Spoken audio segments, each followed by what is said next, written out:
Бързо включване от Швейцария, защото дойдохме тук да се срещнем с политически организации, да отидем в ООН, да представим как са нещата в България. Срещаме се с журналисти, понеже е хубаво истината за това, което се случва в България, това, което знае целият български народ, да излезе и навън. Разбрахме как ние излизаме и мошенници в чужбина, ами официалните служби български подават информация към другите служби, какво пише за мен в ДАНС.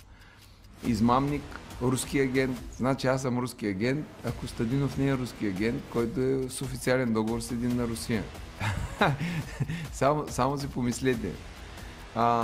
Аз съм измамник, който отивам и казвам, дайте да видим вложени средства, активи да направим оценка. Искам да дам на Борисов и Пеевски една къща да направят каменна. Една каменна къща и да видим колко ще излезе. Аз мисля, че ще се спрат на около 100 милиона и накрая ще е някакъв курник, а няма да е къща.